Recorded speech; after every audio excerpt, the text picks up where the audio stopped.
एक औरत डरते डरते अस्पताल के एक कमरे में घुसी।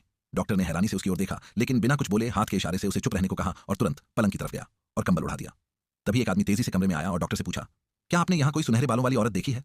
डॉक्टर कुछ कहने ही वाला था, लेकिन वही औरत कंबल के नीचे से डॉक्टर का हाथ पकड़ते हुए मदद की भीख मांगने लगी।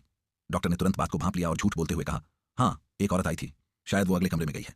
और फिर उसने उस आदमी को वहां से रवाना कर दिया। अब जब वो आदमी अगले कमरे में गया, वहां कोई और मरीज था ही नहीं। उसे समझ आ गया कि शायद उसे उल्लू बना दिया गया है। वो गुस्से में वापस उसी कमरे में लौटा और कंबल उठाया, लेकिन अरे, वहां तो कोई नहीं था। जैसे ही वो बाहर गया, डॉक्टर ने नर्स की टेबल के नीचे छुपी उस औरत को बाहर निकाला, लेकिन कुछ बोलने से पहले ही वो औरत बेहोश हो गई। उधर वो आदमी अभी भी उसके फोटो को हाथ में लेकर पूरे अस्पताल में घूम घूम कर उसे ढूंढ रहा था। तभी अस्पताल के स्पीकर से इमरजेंसी कॉल आई। एक महिला मरीज की हालत नाजुक है। बस आवाज सुनते ही वो समझ गया, ये वही है। वो तुरंत उस कमरे में पहुंचा जहां वो औरत अभी भी बेहोश पड़ी थी।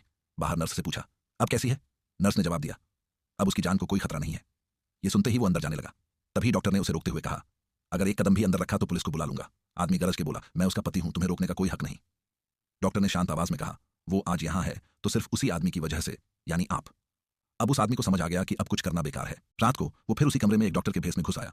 बेहोश औरत को उठाया और बोला, इस बार भागने की सजा मिलेगी। औरत घबराकर बड़बड़ाने लगी, प्लीज अब नहीं भागूंगी, माफ कर दो। लेकिन वो रुका नहीं और बोला, अब समझेगी मुझसे टकराने का अंजाम क्या होता है।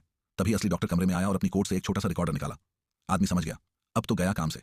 डॉक्टर ने कहा, अब जो भी कहना है पुलिस को कहो। और तभी पुलिस अंदर आई और उसे धर लिया। जो आदमी कुछ देर पहले तक उस औरत को धमका रहा था, अब खुद उसकी माफी की भीख मांग रहा था। लेकिन औरत ने सिर्फ एक ठंडी नजर डाली और बस आखिरकार उस आदमी की जगह वहीं हुई जहां उसे होना चाहिए था, यानी सलाखों के